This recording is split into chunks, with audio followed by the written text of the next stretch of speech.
कि फिर एक बार हम इस बाइबल स्टडी के श्रृंखला में आए हैं और कुछ तो नया सीखने के लिए हम तैयार होने वाले हैं। और आप सभी जनों को जो इस वीडियो को देख रहे हो, प्रभु यीशु मसीह के सामर्थी नाम में सलाम। और मैं पास्टर का फिर एक बार स्वागत करता हूँ। पास्टर आप आए हो और हम आज फिर एक बार सिखाने वाले। टॉपिक बहुत ही बढ़िया है, देड़शाने बच्चे। बहुत सारे लोगों को पसंद है और बहुत सारे कमेंट्स भी आए हैं। जैसे हम आगे बढ़ेंगे हम उसके बारे में सुनेंगे और चर्चा भी करेंगे। तो इस वक्त मैं चाहता हूँ कि आप दुआ करके इस बाइबल स्टडी को शुरू करें। Thank you, Lord, my God, for giving us this time, this opportunity. Holy Spirit of God, welcome, Lord. We come to you the way we are, but we come to become according to your will, according to your plan and purposes for our lives. Holy Spirit of God, welcome. Lead us is my prayer unto thee, Lord. Thank you once again, Lord.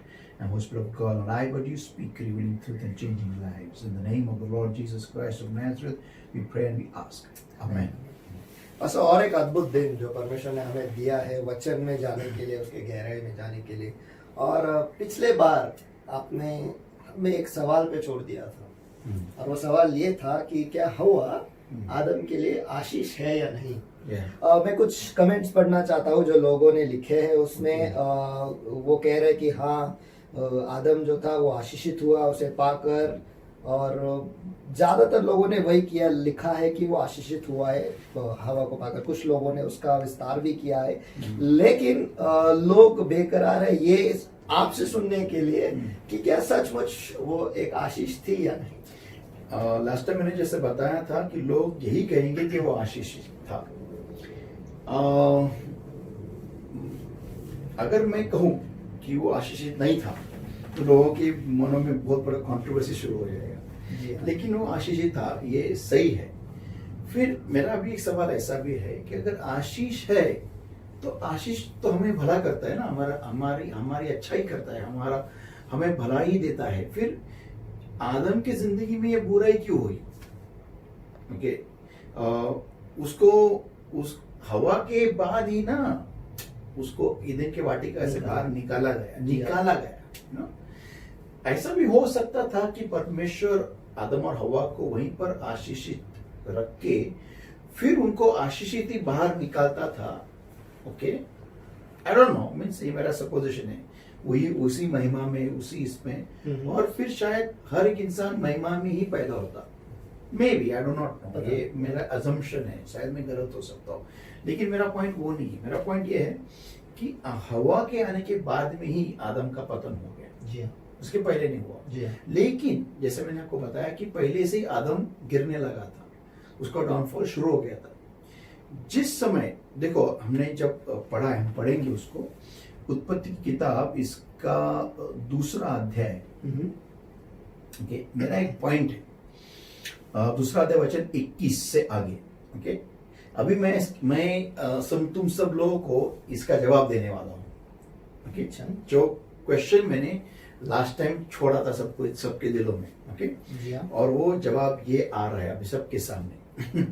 Okay, now उत्पत्ति इसका 2 अध्याय वचन 21 से आगे। And the Lord God caused a deep sleep to fall upon Adam, and he slept, and he took one of his ribs and closed up the flesh instead thereof.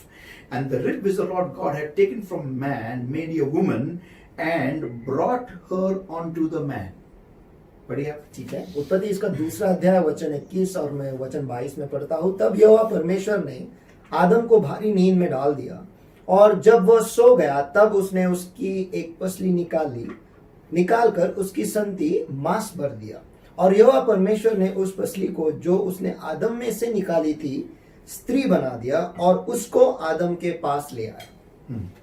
Okay, तो मेरा सवाल ये है, जब हवा आदम के पास आई, क्या वो महिमा में ढकी थी या नहीं? वो महिमा में ही ढकी होगी, क्योंकि ढकी होगी, राइट, क्योंकि आदम से ही निकाली गई। तो आदम की जितनी महिमा है उसका एक भाग उसको दिया गया, राइट। ओके, तो मेरा सवाल ये अभी आ रहा है कि तब आदम ऐसा नहीं बोला कि this is now the glory of my glory. जी हाँ, मेरी महिमा की महिमा नहीं, ऐसा तो नहीं बोला। हाँ, why did he say this is now the bone of my bones and the flesh of my flesh? वो शरीर के ऊपर क्यों चला गया? वो कहता है, और आदम ने कहा यह मेरी हड्डियों की हड्डी और मेरे मांस की मांस है। सही है। क्या उसको उसकी महिमा नहीं नजर आई? महिमा जरूर होगी या क्योंकि वो आदम का ही एक भाग था ना, आदम की जी हाँ। एक भाग थी वो। तो शॉकिंगली वो महिमा के बारे में बात नहीं कर रहे, उसका ध्यान महिमा को परे होकर, महिमा को छोडकर, म्हणजे गौरवाला सारून बाजूला तो शरीराकडे पाहतोय. थोड़ा मैं इसके ऊपर और डेप्थ में जाता हूँ. फॉर इंस्टेंस अभी समझो एक कोई लड़का है, शादी उसकी हुई नहीं, वो पार्टनर के लिए, मीन्स पार्टनर नहीं, कोई चर्च के लिए वो जा रहा है, किसी कलीसिया में गया, किसी मीटिंग में गया, वहां पर एक वो कॉयर लीडर देखता है और वो लड़की जो है वो गाना गा रही है, प्रेज एंड वर्शिप ले रही है. ये भी आत्मा में लड़का है, ये भी मसीह में है, स्ट्रांग है, ग्रोथ उसका परमेश्वर में हो रहा है. और जब वहां जाने के बाद में वो जो लड़की जो प्रेज एंड वर्शिप लीडर है उसको जब देखता है तो उसके ऊपर का अभिषेक नहीं नजर आता है, उसकी महिमा नहीं नजर आती है जो परमेश्वर उसको इस्तेमाल करे, लेकिन उसकी खूबसूरती नजर आती है. ये वैसा ही है. हाँ, तो अगर मैं इसी एग्जाम्पल को लेकर ये जो उदाहरण मैंने दिया अभी, इसको मैच कर सकता हूँ कि नहीं? हाँ जरूर मैच कर सकते. ओके, तो मेरा सवाल ये है, इसका सवाल नहीं, मेरा पॉइंट ये है कि इसका मतलब ये हो गया कि आदम भले ही महिमा में उस वक्त था, लेकिन उसका ध्यान शरीर के ऊपर चला गया था. तो यहाँ पे और एक सवाल खड़ा होता है पास्टर कि अगर उसका ध्यान शरीर पे चला गया, तो बाइबल कहता है कि पहले उन्हें पता नहीं था कि वो नंगे थे. तो अगर शरीर पर ध्यान है तो फिर तब उसे क्यों नहीं दिखा कि वो दोनों नंगे हैं? क्योंकि उस वक्त जो उनका जो नग्नता है, जो उनकी नंगापन जो भी है उनका, वो एक ऑफेंस नहीं था उनके दिल में, एक पाप की तरह वो नहीं देख रहे थे. It was Holi and pure and clear. Okay, it was clear, it was like अभी मैं आपको चेहरा देख रहा हूँ, तो चेहरा आपका तो बिना कपड़े की है ना. जी हाँ. भले कोरोना आया लेकिन बिना कपड़े की है, तो एक ऑफेंस नहीं है. लेकिन मैं इसी चेहरे को बिना मास्क के अगर मैं बाहर लेके जाऊं तो तुरंत मेरे ऊपर केस डाला जाएगा, मुझे जेल में डाला जाएगा. क्यों? क्योंकि मैं एक लॉ को तोड़ रहा हूं. सिंपल एग्जांपल है, आज के जमाने का एग्जांपल मैं आज के हिसाब से ही दे रहा हूं. मैं मेरे घर में हूं तो मुझे ये चेहरा ढकने की कोई जरूरत नहीं, लेकिन इसी चेहरे को अगर मैं खुले पे लेके जाऊं बाहर रास्ते पे, चौक में, किधर भी, तो बिना मास्क पहने हुए है, इसीलिए मुझे अरेस्ट किया जाएगा, मुझ पे केस डाली जाएगी, क्योंकि एक लॉ है. ओके, उसी तरीके से वो लॉ उन्होंने नहीं तोड़ा, तब तक उनका ध्यान, भले वो एक दूसरे को देख रहे थे, लेकिन उनका ध्यान एक नेगेटिविटी से नहीं भरा हुआ था. लेकिन जैसे उन्होंने वो कायदे को तोड़ दिया, वो नियम को तोड़ दिया, उनके दिल में वो पाप जाग उठा, वो नेगेटिविटी जाग उठी, and it was over with. अभी मेरा पॉइंट क्या है कि कैसे क्या ये आदम के लिए एक मीन्स उसका ध्यान उधर ही क्यों गया, flash of flash and bones of bones पे क्यों गया? एक इंसान उसी चीज को देखता है जो उसके अंदर ज्यादा पनप रही है. मैं एक एग्जांपल देता हूं. समझो मेरे दिल में इस समय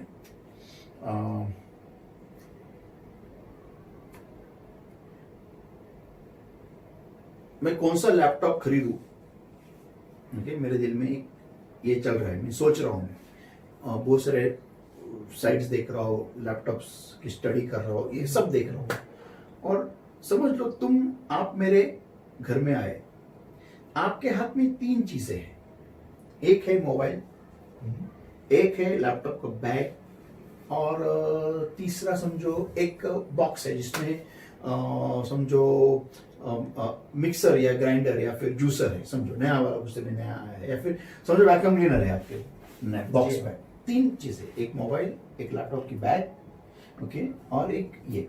और लैपटॉप की बैग आप पहली बार मेरे सामने लाते हो, तो मेरा ध्यान तुरंत जाएगा आपके लैपटॉप के बैग के ऊपर, ना कि वो बॉक्स के ऊपर ज्यादा. मुझे मालूम, इतना मालूम पड़ेगा उसमें मिक्सर ग्राइंडर या फिर वैक्यूम क्लीनर जो भी XYZ है. मोबाइल को, हाँ मोबाइल है, अरे लैपटॉप कौन सा, अरे कभी लाया, मेरा फर्स्ट क्वेश्चन वो रहेगा. तो फिर आप बोलेंगे कि चलो मैंने 1-2 दिन, अरे कौन सा दिखा, कॉन्फ़िगरेशन क्या है। तो जो मेरे मन में पनप रहा है, मेरे मन में जो है, जिसके ऊपर मैं काम कर रहा हूं, जिसके ऊपर मैं सोच रहा हूं, मैं उसी का तुरंत रिएक्शन दूंगा। ये इंसान की साइकोलॉजी होती है, इट्स नेचुरल। ओके, ये बहुत कम देखा जाता है कि जो मन में है वो उसको छुपाए रखना बहुत दिनों तक, ये बहुत रेयर होता है। लेकिन अगर उसको खुले में छोड़ दिया, इस इंसान को फ्रीडम दे दिया उसको, तो वो बंदा छुड़ जाता है और जो उसको मन में है वो पहला वही करेगा। जी हाँ। ओके, तो आदम ने हवा में यही क्यों देखा? तो इसका मतलब वो उसी के बारे में सोच रहा था। करेक्ट, वो उसका ध्यान फ्लैश पे ही था। तो बेसिकली हवा आदम के लिए आशीष थी। लेकिन कोई भी, अभी मैं जो वाक्य कह रहा हूं ये बहुत इंपॉर्टेंट वाक्य है। इसको हर एक विश्वासी ने इस बात के ऊपर सोचना और उसके हिसाब से काम करना बहुत इंपॉर्टेंट है। कोई भी आशीष, कोई भी जवाब तुमको परमेश्वर से अगर मिलता है, उसका एक सही टाइमिंग होना जरूरी होता है। फर्स्ट पॉइंट, सही टाइमिंग। गलत टाइम पे अगर आपको सही चीज भी मिले तो भी वो तुम्हें आशीषित नहीं करती। गलत टाइम पे अगर सही चीज भी मिले, एक सिंपल एग्जांपल, मेरी शेविंग की ब्लेड, मेरी क्या आपकी शेविंग की रेजर ब्लेड आपके बच्चे के हाथ, वो सही है, वो ब्लेड में कोई गलती नहीं है। लेकिन अगर वही ब्लेड आपके बच्चे के हाथ में लग जाए तो वो गला काट सकता है या कुछ भी खुद को या दूसरे को उससे वो चोट पहुंचा सकता है, हानि पहुंचा सकता है। तो it is a bad thing. वो चीज आपके बच्चे के हाथ में इट्स बैड, लेकिन वही चीज आपके हाथ में इट्स अ ब्लेसिंग। और एक पॉइंट, मोबाइल जिससे रेडिएशन निकलता है, वो आपके लिए it's okay, not a problem, लेकिन वही मोबाइल आपके बच्चे के हाथ में एक डेंजर चीज होती है। सही बात है। So one thing can be a great blessing for somebody else, and the same thing at the wrong timing can be very disruptive for that person. सही है। तो आदम का प्रॉब्लम यही हो गया। ईव वॉज अ ब्लेसिंग, हवा एक आशीष थी, लेकिन गलत टाइम पे मिली, गलत टाइम। कोई भी, मैं आपको एक सिंपल एक उदाहरण और एक देता हूं। अगर मुझे आम खाना है तो कैरी तोड़ के फायदा क्या? कोई मतलब नहीं। जितना स्वीटनेस उस आम के अंदर वो पेट दे सकता है, उतना स्वीटनेस जितना स्वीटनेस उस आम के अंदर जो वो कैरी है वो पेट दे सकता है, उतना स्वीटनेस, उतना राइटनेस, उतना जो क्वालिटी है उसका स्वीटनेस का, और जो भी क्वालिटी ऑफ फ्रूट है वो ये नहीं दे सकता। कौन अपना, मैं उसको पका नहीं सकता। सही है। I cannot do that. तो हमें एज बिलीवर्स जब हम परमेश्वर से कोई चीज मांगते हैं तो हमें उस चीज के पीछे नहीं दौड़ना है। कम ऑन, अभी मैं यहाँ पर थोड़ा रोक देता हूँ और ये इसके बारे में सोचता हूँ कि हवा को कौन लेके आया? परमेश्वर। ओके, परमेश्वर को कैसा लगा होगा जब ये बंदा उसकी मोहब्बत, परमेश्वर की मोहब्बत, एक मिनट, परमेश्वर की मोहब्बत कौन था? आदम। और उसकी मोहब्बत उसको देख के, हवा को देख के कहता है परमेश्वर के सामने, ये मेरी मांस की मांस और हड्डियों की हड्डी है। और वो तो जलन रखने वाला परमेश्वर है। वचन कहता है। आज ही हमने देखा है। जी हाँ। अभी बताओ, अभी किसको कुछ कहना है तो आप कमेंट में लिख सकते हैं। तो यहाँ पे कुछ गौर देने वाली बात है। एक तो है टाइमिंग जो आपने कहा है, और दूसरा आपको अधोरेखित करना है सही चीज गलत टाइमिंग पे। ये अगर गणित गलत हो गया तो सब कुछ गलत है। Everything is gone. तो पास्टर, एक वचन है बाइबल में जो कहता है कि परमेश्वर आशीष देता है, उसमें वो कोई दुख नहीं जोड़ता है।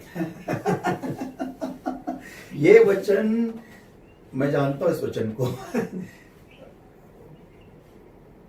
परमेश्वर आशीष देता है, उसमें शायद एक लाइन जोड़ना रह गया, या फिर हमें समझना है सही टाइमिंग पे देगा तो।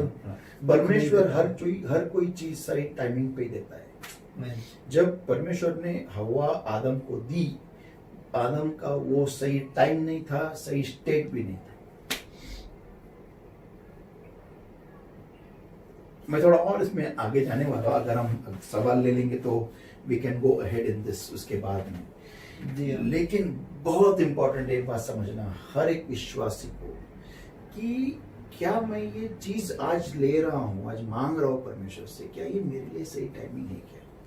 तो आपने जो एक बात कही है कि क्या ये सही टाइमिंग है क्या, जो मैं मांग रहा हूँ परमेश्वर से ये सही है क्या, इसी पर आधारित एक सवाल है पास्टर, और मैं चाहता हूँ कि आप उसका लेकिन जवाब दे। थोड़ा मैं उसके पहले एक बात कहना चाहता हूँ, कैसे लगा होगा परमेश्वर को कि उसके हाथों, उसके सामने उसका ही जो प्यारा है वो किसी और को प्रपोज करता है।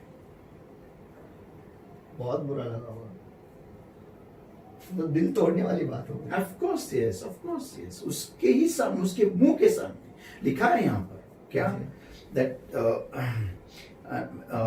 वचन 22 में लिखा है, और यहाँ पर और परमेश्वर ने हवा को आदम के पास ले आया और आदम ने कहा अब ये मेरी हड्डियों की हड्डी और मेरे मांस की मांस। ये लिखा है परमेश्वर उसको आदम के पास ले आया, ऐसा भी नहीं उसको हवा को बोला जा देख तेरे को एक इंसान तेरे ऐसा दिखेगा।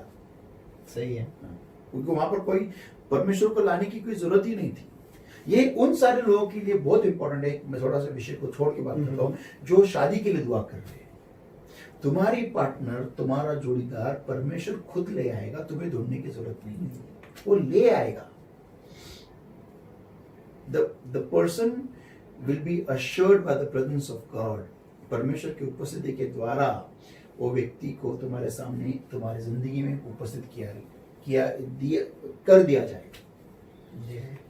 ओके, एक बात ये है, लेकिन इधर भी सही टाइमिंग होना और तुम खुद सही स्टेट में होना, spiritual level, the state of spiritual level, उसमें सही होना बहुत जरूरी है। तो सही टाइमिंग, सही आत्मिक स्तर और सही चीज सही वक्त पर, ये सारे चीजें मायने रखता है। यस। लेकिन मैं यहाँ पर परमेश्वर के दिल के बारे में बात कर रहा हूँ। अभी उस वक्त परमेश्वर को क्या फील हुआ होगा कि जिस बंदे को मैंने बनाया है, ठीक है, तू तेरे को फलतृप्त होना है, मैंने आशीष तेरे को, तुझे मैंने आशीष दे के रखी है, तुझे तो ये करना ही है, होना ही है, बनना ही है। लेकिन ये, और तू उसको देख के सीधा सीधा बोल दे, और ये क्या बोलता है वो, ये ठीक है, ये प्रोफेसी है, लेकिन उसके लिए उस वक्त उसका बाप कौन था? Therefore shall a man leave his father and his mother। इस कारण पुरुष अपने माता पिता को छोड़कर छोड़ेगा। हाँ, वहां पर उसके माता पिता आदम के खुद परमेश्वर था, और ये परमेश्वर के सामने इतना वो बेहोश हो गया, उसको देख के ही बेहोश हो गया।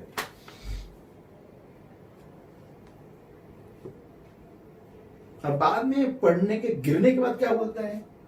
जो स्त्री तो क्या बोलते हैं? जो स्त्री ने, इधर लिखा है वर्स 25 में, and they both naked and man and his wife. अभी वो पत्नी हो गई थी उधर, ओके। तो उस पर जब गिरा था नहीं बोला, जो पत्नी तूने मुझे दी, क्या जो स्त्री तूने मुझे दी, तुरंत डिवोर्स भी उसने कर दिया। उधर उसने डिवोर्स भी कर दिया एदन के वाटिका में। पहला दुनिया का डिवोर्स उधर हो गया। जैसा मालूम पड़ा उसको कि अरे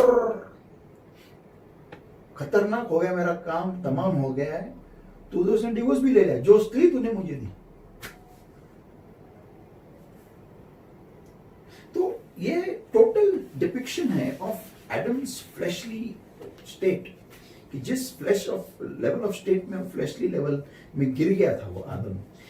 फ्रूट खाने तो उसका रिजल्ट, उसका रेसिप्रोकेशन है। हमने आज सुबह देखा कि किस तरह से हवा ने लीडरशिप ली थी, परमेश्वर नहीं था उसको डिसीजन मेकर, हवा हो गई थी डिसीजन मेकर। जो वो बोल रही थी वो बंदा कर रहा था। अभी उधर एक ही दिखाया है वचन में कि उसने एक डिसीजन, हमने देखा है कि उसने फ्रूट लेके आदम को दे दिया। शायद उसके पहले भी बहुत सारे डिसीजन होंगे, हमें नहीं मालूम। जी हाँ, हम नहीं जानते, लेकिन हम हमारे लाइफ से खुद बोल सकते हैं कि किस तरीके से जब हम किसी के साथ जुड़ जाते हैं, भले वो मेल या फीमेल हो, not marriage alone, business relationship हो या फिर फ्रेंडली रिलेशनशिप हो या फिर फैमिली रिलेशनशिप हो, फिर अगर किसी के साथ जुड़ गए तो उनके डिसीजंस को भी हमें मानना पड़ता है और it goes on vice versa चलते रहता है। जी तो परमेश्वर की उस वक्त उनके उसके दिल में क्या होगा, इसके बारे में अभी तक मैंने कभी सुना नहीं है कि परमेश्वर को क्या फील होगा जब उसके सामने वो कहता है। और परमेश्वर ने क्या बोला होगा उसको, अरे तू मेरे इमेज में का इमेज है और तू मेरे महिमा का महिमा है, महिमा में से मेरी महिमा है। ये शायद परमेश्वर ने बोला होगा उसको जब परमेश्वर ने जब आदम को बनाया रहेगा। The image of my image and the glory of my glory, मेरा प्रतिरूप, मेरा प्रतिरूप। और ये प्रतिरूप उसको बोलता है कि मेरी हड्डियों की हड्डी और मेरे मांस की मांस। ये बात बहुत बड़ा रेवलेशन है, आसान तरीके से यहाँ पर बताया गया है, लेकिन ये पवित्र आत्मा के द्वारा कलीसिया के लिए आया। और मैं चाहता हूँ अगर ये बड़े स्टेज पे अगर मैं कभी कहूँ और सही जगह पे सही लोगों के बीच में तो it be a very big impact. जी हाँ, इससे बहुत सारे जिंदगी बदल जाएगी पास्टर। यस सचमुच। यस। और सब यही देखते हैं कि आदम को हवा मिली बस। लेकिन वो मुद्दा बहुत सही है कि परमेश्वर उसको वहाँ ले आया और उसके बाद वो कहता है कि तू मेरे हड्डियों की हड्डी और मांस की मांस है। तो इसीलिए खुदा परमेश्वर यीशु मसीह से प्यार इतना करता है, क्योंकि वो अकेला इंसान था जिसने अपना प्यार बांटा नहीं, उल्टा वो लोग अलग होने वाले थे क्रूस पर, उसके पहले ही जो गेत्सेमनी के बगीचे में जो वो दुआ करने लगा तो उसका डायरेक्ट खून बाहर आने लगा। ओके, उसके नसों से, पसीने से या तो वो एगनी जो था उसको कि मैं मेरे पिता से अलग होने वाला हूँ और मुझे अलग होना पड़ेगा इंसान के लिए, जो वो रोना उसका हो रहा था उस वक्त। और इसलिए वो शायद जब वो चिल्लाए एलोई एलोई लमा सबक्तनी, my God why has thou forsaken me, तो कम ऑन, इट इज इसीलिए शायद पिता यीशु के नाम में तुम जो भी मांगते हो तुम्हें मिलता है। यीशु के नाम में तुम पिता के पास आते हो तो तुम्हें तुम्हारे सारे गुनाहों की माफी मिल जाती है। कम ऑन, ऐसा प्यार। एक पिक्चर आया था द डा विंची कोड, इसमें उन्होंने बताया था कि यीशु का अफेयर था विद मैरी मैगदलिनी। कम ऑन, क्या फालतू चीजें।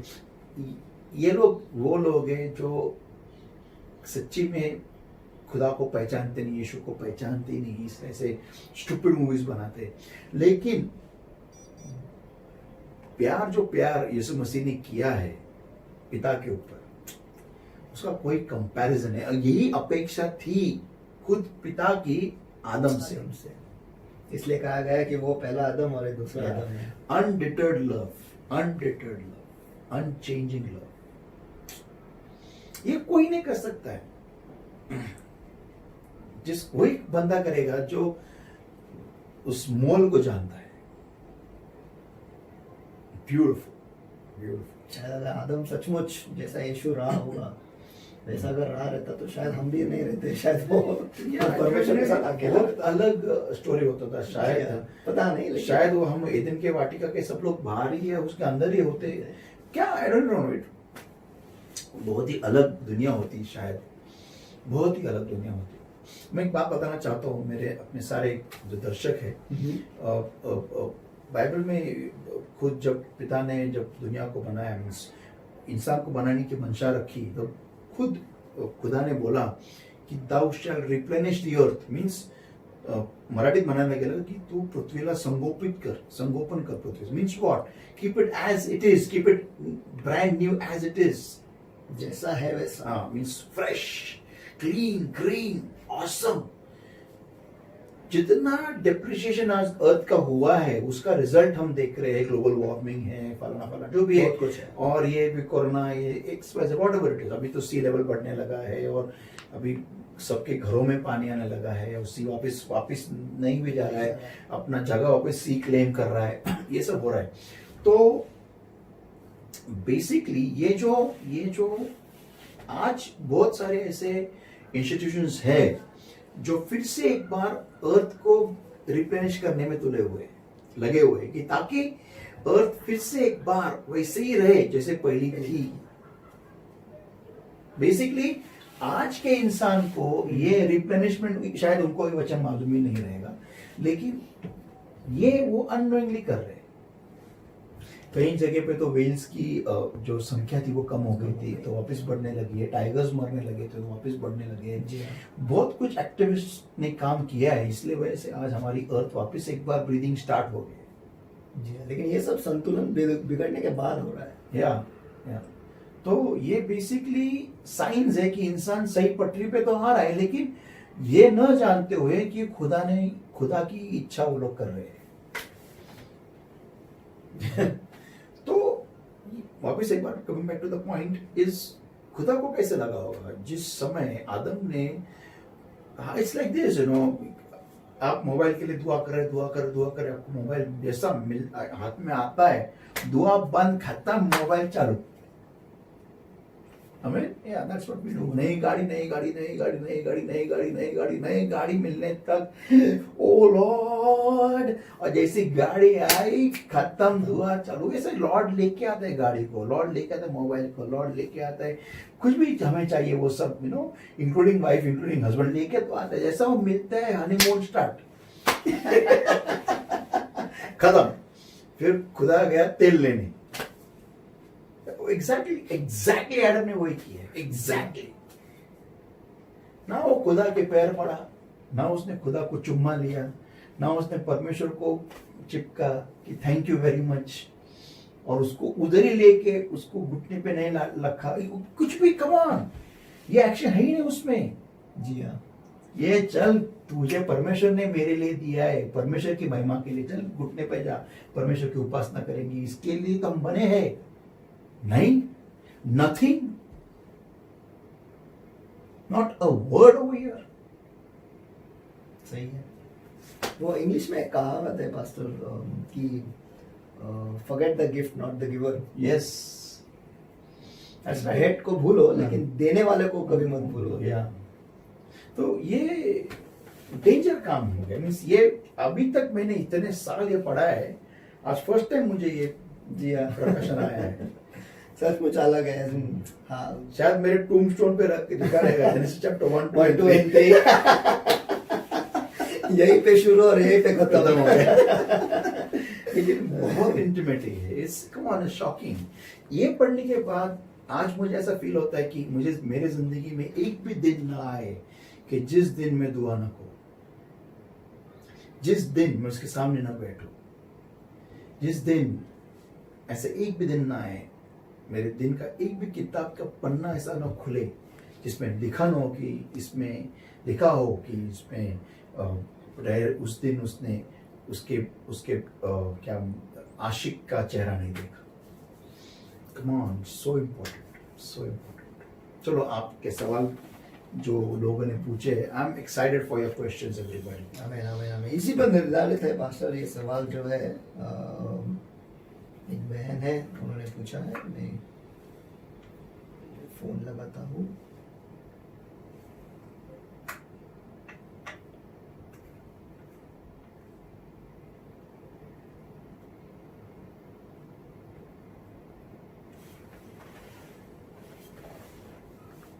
Battery 100%. Hello hello hello, praise the Lord. Praise the Lord. आप लाइव हो और आपका रिकॉर्डिंग अभी जारी है, आप लाउड स्पीकर पे हो, और आपका जो सवाल है आप पास्टर से पूछ सकते हो हिंदी, मराठी या इंग्लिश में, और आपको आपका जवाब जरूर मिलेगा। तो ये वक्त आपका है सवाल पूछने का। Praise the lord pastor. Praise the lord. So माझा प्रश्न असा होता की आपल्या जीवनामध्ये, आपल्या रोजच्या जीवनामध्ये खूप काही अशा गोष्टी घडतात ज्या आपल्याला कळत नाही किंवा अशा घडतात की ज्या आपण हँडल नाही करू शकत। तर त्या सिच्युएशन मध्ये जर आपल्याला काही डिसिजन घ्यायचं असेल आणि जर आपण डिसिजन घेतलं आणि त्यामागे आपल्याला देवाची इच्छा पण जाणून घ्यायची आहे, तर ते आपण कसं करणार आणि जर देवाची इच्छा काय आहे हे आपल्याला कसं कळेल? ओके, सिस्टर का सवाल ऐसा है कि उनको डिसीजन लेना है और डिसीजन लेने में उनको परमेश्वर की जो इच्छा है वो समझनी जरूरी है, right? Yes. Okay, point number 1, first of all, अगर आप परमेश्वर के नजदीक आपने रिश्ता बना के रखा है, आपका डेली अगर रिलेशनशिप है, वो भी relationship of fellowship, not shopping list. Okay, ये बहुत इंपॉर्टेंट है। लोग रिलेशनशिप बनाते हैं शॉपिंग करने के लिए, ये चाहिए वो चाहिए, ये ऐसे काइंड ऑफ प्रेयर में, क्या मेरा ये प्रॉब्लम है, मेरा वो प्रॉब्लम है, रोना धोना, ऐसे काइंड ऑफ रिलेशनशिप में आंसर मिलता नहीं है। लेकिन अगर आपने रिलेशनशिप बनाया है, okay, closeness with God on a daily basis, to know him, उनको उसे जानने के लिए, उसके साथ रहने के लिए, उसमें मोहब्बत करने के लिए, उसके साथ नजदीकियां बढ़ाने के लिए अगर आपने रिलेशनशिप मेंटेन किया हुआ है, तो परमेश्वर की इच्छा जानने के लिए मुश्किल नहीं होगा। तो अगर पिछले एपिसोड का मैं इस एपिसोड के साथ जोड़ू या इस जवाब के साथ जोड़ू, तो हमारा रिश्ता टच का होना चाहिए। या टच का होना चाहिए रिलेशनशिप। उसके बाद उससे मैं आगे आने वाला हूं उस पॉइंट में, टच में। ओके, तो टच होना जरूरी है। Okay, now next thing is कि अगर परमेश्वर की ओर से कोई चीज मेरी जिंदगी में आ रही है, ओके, तो मुझे टेंशन लेने की जरूरत नहीं है। ओके, अभी पॉइंट क्या आता है, अर्जेंसी ऑफ द थिंग, कि कितना अर्जेंटली वो चीज मिलनी चाहिए। ये परमेश्वर भली बात ही जानता है, तुम्हारे से ज्यादा अच्छा जानता है। कभी कभी ऐसा लगता है कि मुझे, जैसे मैंने बोला, सही टाइम पे चीज नहीं मिलना, सही टाइम पे गलत टाइम पे सही चीज मिलना। ओके, ये बहुत खतरनाक होता है। तो अगर मैं परमेश्वर पे, मेरा रिलेशनशिप लव का है, ओके, मैं परमेश्वर से नजदीकियां बढ़ा रहा हूं, तो मेरा भरोसा भी परमेश्वर की योजना के ऊपर रहेगा। आमीन। यस। ओके, मेरा भरोसा भी परमेश्वर के ऊपर रहेगा, कि परमेश्वर की योजना पे रहेगा, परमेश्वर के टाइमिंग पे रहेगा, कि मैं जानता हूं कि परमेश्वर मुझे सही टाइम पे सही चीज देगा, मुझे टेंशन नहीं है। ओके, लेकिन अगर मुझे जो मैं चीज मांग रहा हूं उसके लिए मुझे तैयारी करना अगर जरूरी है, तो फिर मुझे परमेश्वर से यह पूछना है कि तू ही मुझे तैयार कर, कि मैं क्या करूं जिसके वजह से जो चीज के लिए मैं रुका हूं या रुकी हूं, वो चीज जब आए मेरे जिंदगी में, तब मैं वो सक्सेसफुली निभाऊं। ओके, मैं बेसिकली हमेशा एक बात समझता हूं कि अगर मैंने मेरा लाइफ परमेश्वर के हाथ में दिया है, और अगर मेरा रिलेशनशिप परमेश्वर से स्ट्रांग है, ओके, तो मुझे टेंशन की जरूरत नहीं। लेकिन मुझे परमेश्वर की योजना के लिए तैयारी करना, ये मेरा अव्वल काम होता है। क्योंकि बहुत लोग ऐसे होते हैं जो मांगते तो है, परमेश्वर रुके तो रहते हैं, लेकिन तैयारी कुछ नहीं करते, और फिर वो जवाब भी उनको नहीं मिलता है, क्योंकि परमेश्वर देखता है कि ये बंदा, ये बंदी तैयार नहीं है। सही है। और सही चीज परमेश्वर उनके हाथ में क्यों देगा अगर वो तैयार नहीं? Right sister? यस। यस। तो मेरा पॉइंट आपको ये है कि आपको समझना है तो आप परमेश्वर से मांग सकते हैं, लेकिन उसके लिए पहले आपका रिलेशनशिप स्ट्रांग करो परमेश्वर से। नेक्स्ट पॉइंट है कि अगर परमेश्वर आपको कुछ साइन दिखाए, ओके, या फिर साइन भी नहीं, या फिर आपको उसकी हल्की आवाज भी आए, तो आपको उस योजना के अनुसार खुद की तैयारी करना जरूरी है। फिर लेकिन एक बात आपको समझाता हूं, उसकी योजना जो होती है वो नॉर्मल नहीं होती है।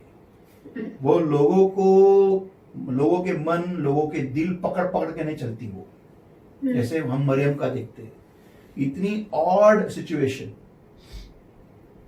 मैंने एक बार परमेश्वर से पूछा भी था कि ऐसा तूने क्यों नहीं होने दिया कि यूसुफ और मरियम की शादी होनी थी, और बाद में उसके बाद वो गर्भधारण होता था, तो इट वाज एक्सेप्टेड। सब लोग बोलते थे यूसुफ का बेटा है, करेक्ट, सब लोग बोलते यूसुफ का बेटा है।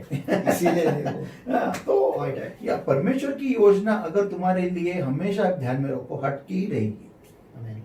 Okay, it will not be something which man accepts and likes. वो पर्वत से अलग होना ही पड़ेगा। या अलग होना ही पड़ेगा आज के मैसेज के अनुसार। जी हाँ। वो अलग होना है, फिर गिरना है, फिर टूटना है, फिर बिखरना है, और फिर बाद में सही दिशा में चलना है। ये अगर आपको परमेश्वर की योजना के लिए आप भूखे हो तो ये आपके जिंदगी के लिए आपको तैयारी करना जरूरी है। ये छोड़ दो कि वो कैसे समझू, वो छोड़ दो, लेकिन ये हाँ कैसे समझू समझो, ठीक है, आप नजदीक क्या बढ़ाओ, परमेश्वर आपको दिखाएगा, वो बात अलग। लेकिन दिखाने के बाद में आपकी तैयारी कैसी है ये मायने रखता है। ओके, मैं अच्छी तरह से जानता हूँ जब मुझे मैं परमेश्वर को मेरा न्यू अनॉइंटिंग मांग रहा था, नया अभिषेक दे, नया अभिषेक दे, और मैं बहुत प्रेयर कर रहा था उसके लिए। तो प्रेयर करते करते मैं सो गया, और सो गया, मैंने शॉर्ट में ऐसा एक ड्रीम देखा। मेरा जो बीच वाला जो भाई है मेरा, वो मेरे लिए नए नए कपड़े लेके आता है, नए नए फोल्डेड मस्त देता हूँ, और मैं कबर्ड को खोल देता हूँ और मैं देखता हूँ कि मेरे जो कपड़े हैं पहले से बहुत भरे पड़े हैं। और मेरा भाई देखता है, बोलता है अरे ये क्या है, तू इनको ही ठीक से रखता नहीं, इनको ही तू ठीक से तू इस्तेमाल नहीं करता, तो नए कपड़े क्यों चाहिए तेरे को? और वो चला जाता है वो कपड़े को लेकर। तो मैं तुरंत उड़ गया और बोले ये क्या है? तो समझ में आया कि जो तुझे अभिषेक दिया गया है उसको ही सही तरीके से इस्तेमाल कर, खुद की तैयारी ठीक से कर। जो तू जिस दिशा में जाना चाहता है, जिस लेवल पे जाना चाहता है, उसको तो सही कर। वही सही नहीं है, वही ठीक से तैयार नहीं है, और मैं नया मांग रहा हूँ। शायद कॉल गिर गया है।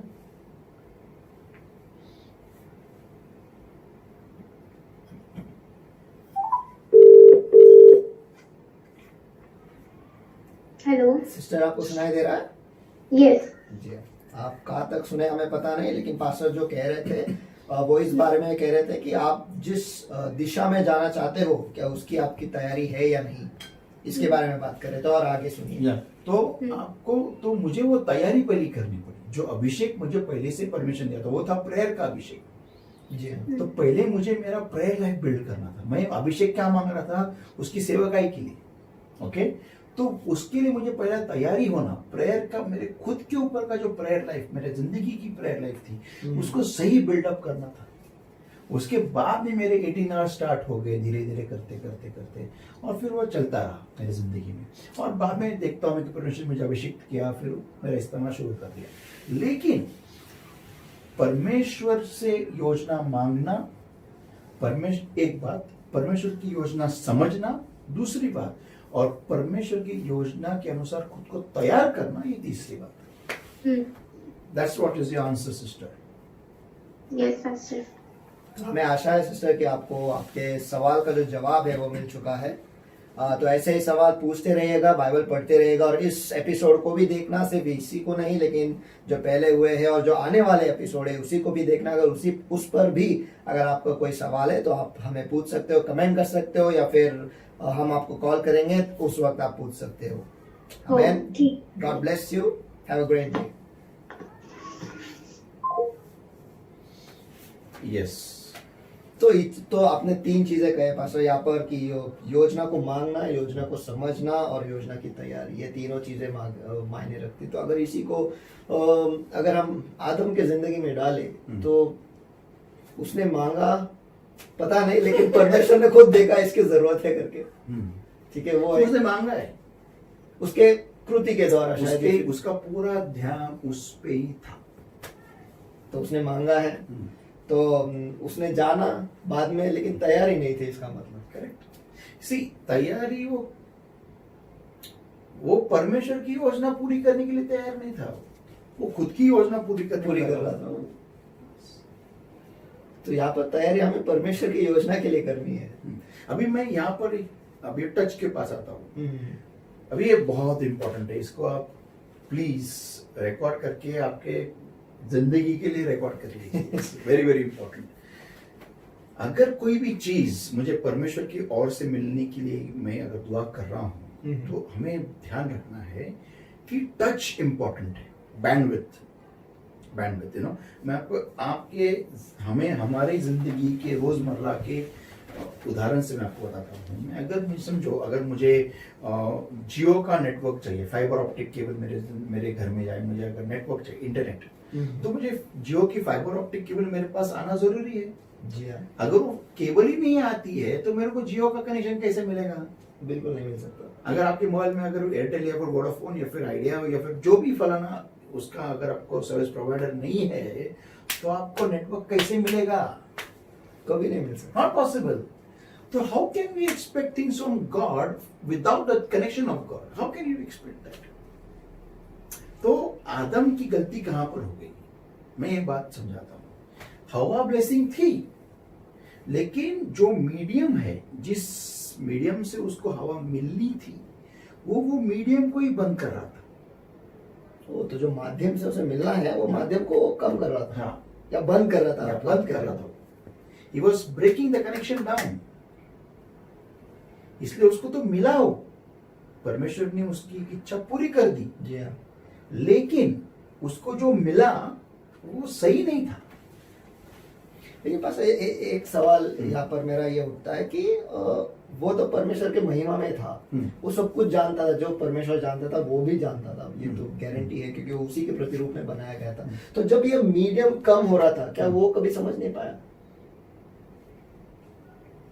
कि अब जो मैं मांग रहा हूँ या ये मेरा नहीं, स्तर समझ नहीं है? पाया, नहीं, वो समझ रहा था वो बात को। मैं एक, मेरे जो इतना एक्सपीरियंस है लॉर्ड में, अभी कितने 30 इयर्स हो गए, 29, हाँ, 30 साल हो गए। 30 इयर्स मेरे लॉर्ड में होने के बाद में मैं ये समझ सकता हूँ, एक बात मैं कह सकता हूँ कि जो भी इंसान परमेश्वर में चलता है वो भली बात ही जानता है कि उसका लेवल कैसे चल रहा है, वो कैसे चल रहा है, उसकी सच्ची में एक्चुअली कितना प्रेयर में है, कितना नहीं है, कितना वो झूठ बोल रहा है, कितना वो ढोंग कर रहा है, नाटक कर रहा है, कितना वो मुखौटे पहनता है लोगों के सामने, क्या क्या करता है, ये वो भली बात ही खुद वो जानता है इस बात को। लेकिन पॉइंट ये है कि तुम्हें क्या मेंटेन करना है, तुम्हारा झूठा इमेज लोगों के सामने, क्या तुम्हारा सैल्वेशन परमेश्वर के सामने, क्या मेंटेन करना है? आदम ये बहुत अच्छी तरीके से जानता था कि उसका लाइफ कैसे चल रहा है। हर एक इंसान, आप, मैं, आप जो हमें देख रहे, वो सब जानते हैं कि मेरा वॉक कैसा है। जी, हर एक जानता है, उनकी जिंदगी की सच्चाई जो है वो खुद से बेहतर और कोई नहीं जानता। कोई नहीं जानता। बात तो तो सही है। आदम उसी वक्त डिसइंटीग्रेट हो रहा था, उसी वक्त बिखर रहा था परमेश्वर से, और वो टच जो था, देखो ना, उसने लॉर्ड को थैंक यू भी बोला नहीं उधर। जी हाँ, means there is nothing that he had towards God. जैसे हवा को देखा, परमेश्वर जैसा कि उधर से गायब ही हो गया, था ही नहीं। हाँ, था ही नहीं। और लाने लिखा है उधर कि खुद परमेश्वर ने उसको लाया। जी हाँ, अभी इससे आगे क्या बोल सकते हैं? तो ये टच होता है ना, टच, अगर हमें कुछ भी परमेश्वर से पाना है और उसको टिके रखना है, और उसमें भी हमें, उस चीज में हमें और बढ़ना है। फॉर एग्जाम्पल, अपने बिजनेस स्टार्ट करता हूँ, जी ओके, तो मुझे क्या लगता है कि बिजनेस स्टार्ट किया हूं परमेश्वर की कृपा से, और मेरे ताकत से मैं चलाऊंगा? Then I'm a damn fool। जी हाँ, मैं ऐसा गधा कोई नहीं रहेगा जिंदगी में। उल्लू का पट्टा ने उल्लू का सरदार हूंगा मैं, अगर मैं ये सोचूं कि मैं मेरे ताकत के ऊपर मैं मेरा बिजनेस, अरे जब तू स्टार्ट नहीं कर सका तेरा तो आगे बिजनेस, नहीं तो चलेगा कैसा? बात सही है। लोग बोलते कभी कभी ना, हम पास्टर लोग बोलते कि मैंने उसको हीलिंग, मेरे प्रेयर से हील हो गया, फलाना व्यक्ति उसका दुष्ट आत्मा निकल गया मेरे प्रेयर से, मेरे प्रेयर से, मेरे प्रेयर से। अरे तू खुद को बचा नहीं सका तो उसको क्या दुष्ट आत्मा निकालेगा? बात सही है। स्वर्ग जब मैं पहुंचूंगा ना, मेरा एक ही काम रहेगा, परमेश्वर के चरणों के पास उधर ऐसा नस्तम सो के उधर ही, ऐसा ही जिंदगी मेरी कट गई, नहीं। बहुत हो गया, बस खत्म हो गया। और क्या, किसके पात्र हूं मैं? बात सही है। तो लोगों का माइंडसेट ऐसा होता है ना कि अभी मैंने बिजनेस स्टार्ट किया, मुझे लगता है परमेश्वर की कृपा से स्टार्ट हो गया, लेकिन चलाने के लिए उसको मुझे रोज परमेश्वर के सामने आके बैठना है, उस बिजनेस के लिए नहीं, वो बिजनेस के लिए नहीं, लेकिन उसने इतना बड़ा मौका मुझे दिया है, तो उसके सामने झुक के सजदा करना, उसे वहां पर रुके रहना, उसकी योजना सुनना, ये मेरा काम है। आमीन। और ये जब टच बना रहेगा तभी तो मेरा बिजनेस प्रॉस्पर होगा। मैं दुआ नहीं करूंगा, मैं टाइम पास करूंगा, मैं कुछ भी कैसे जीऊंगा, कैसे रहूंगा और मेरा बिजनेस में बोलूंगा प्रॉस्पर होगा, नहीं होने वाला। वो बंद होने वाला है, वो बंद होगा। जी। क्यों बंद होगा? क्योंकि जिस टच के द्वारा वो शुरू हुआ वो टच जारी नहीं है, इसलिए तो हवा बिगड़ गई, क्योंकि वो टच जारी नहीं रखा आदम ने। जो कांटेक्ट होना चाहिए था उसका, हवा का और परमेश्वर। अभी समझो मेरी नई नई शादी होगी, ओके, मेरी भी परमेश्वर को नहीं पहचानती ठीक से, तो मेरा कर्तव्य क्या है एज अ बिलीवर? ए बाबा, वो पहिला बाद में देख तू, वो सब कुछ पहिला दुआ में, पहिला बाइबल, पहिला प्रेयर, पहिल्याने देवाचं राज्य, ये इक्वेशन में भूल गया ना, ये खत्म हो गया। पहले परमेश्वर का राज, ये अगर मैं ये इक्वेशन भूल जाता हूं, इट्स ओवर। अगर एक माँ अपनी बेटी की शादी लगाती, हाँ चलो अभी बच्चे होने दो, गलत है वो माँ। पहले दुआ, जी। वो शादी, वो बच्चे वो 10-20 साल के बाद, पहले दुआ, पहले आत्मा से भरो, पहले परमेश्वर में बढ़ो, वचन में बढ़ो, परमेश्वर में आगे जाओ। पहला ये सीख वो माँ ने देनी चाहिए, वो डैडी नहीं देनी चाहिए, जो भी फादर है। ये नहीं, ये और फिर बाद में रोते, शादी में बिगाड़ हो गया, शादी टूट गई, ऐसा वैसा करना कैसा, how will it not.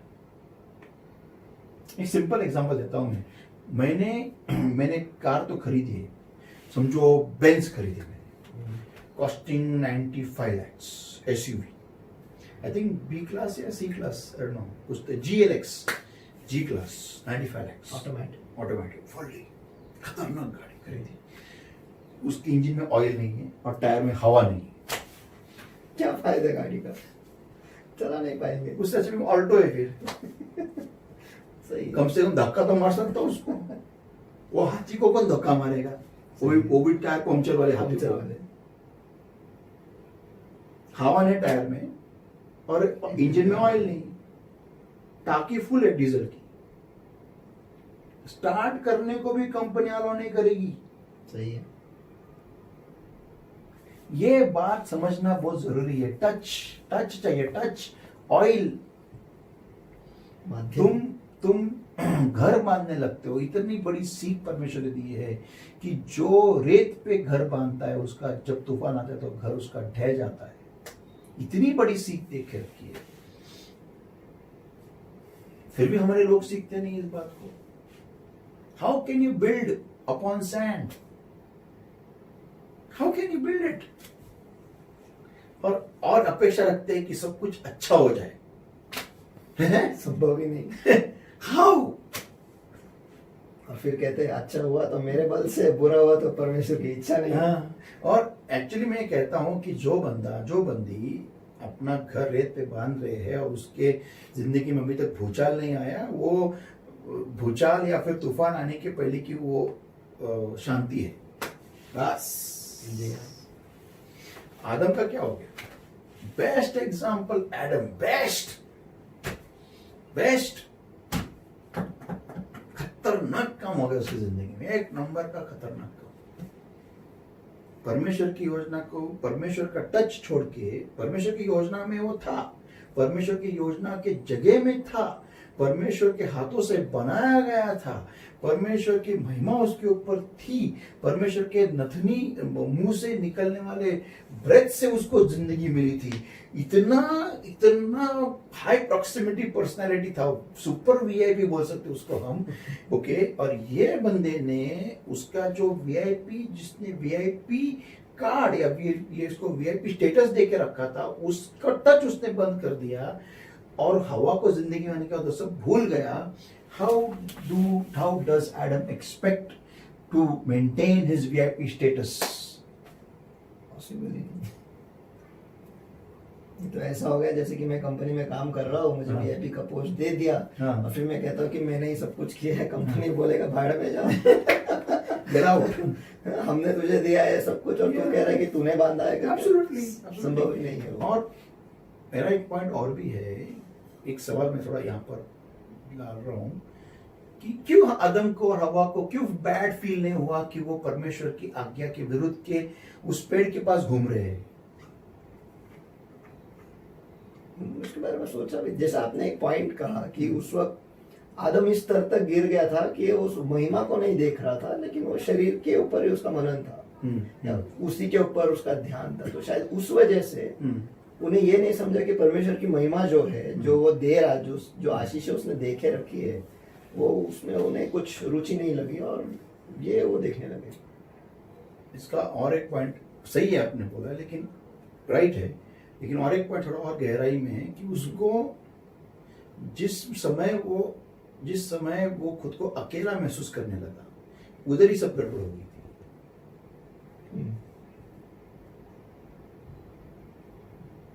How can you feel alone when the Most High God, तुम्हारा प्यार है, मोहब्बत है, इश्क है, वो प्यार मोहब्बत इश्क नहीं रहा, तो इसलिए वो अकेला फील होने लगा।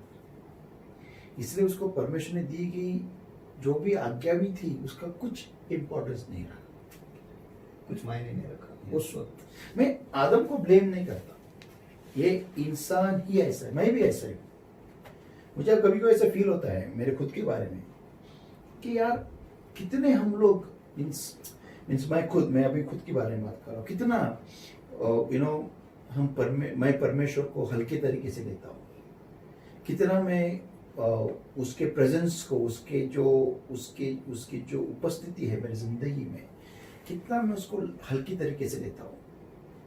और जो भी परमेश्वर ने मुझे बोला है नहीं करना है, उस वक्त के लिए मैं कैसे उस सब सारी चीजों को भूल जाता हूँ और जो वही करता हूँ जो नहीं करना है।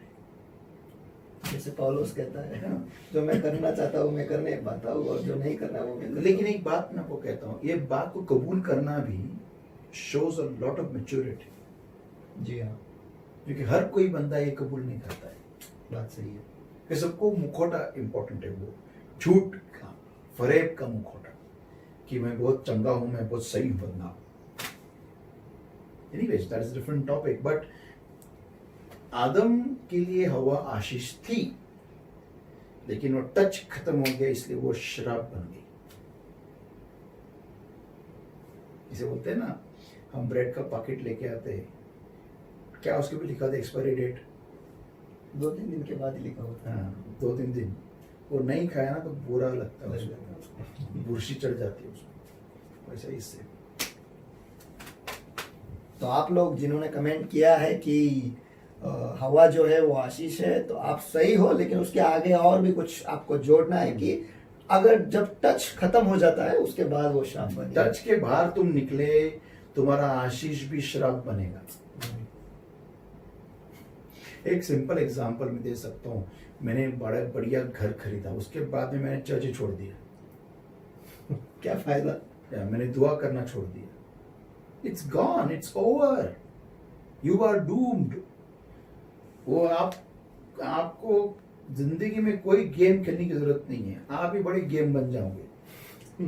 मैं बताऊँ, आप अगर आपको लगता है कि आपका सब कुछ ठीक चलेगा, नो, ये कोई लोग वो पबजी बहुत खेलते हैं, पबजी, उनको गेम खेलते हैं, वो भूल रहे ऊपर से उनके ऊपर कोई गेम खेल रहा है, उनका पबजी हो रहा है। जिंदगी एक खेल है, उनका पबजी हो रहा है, उनका पबजी, और उनके ऊपर कौन सी ऊपर से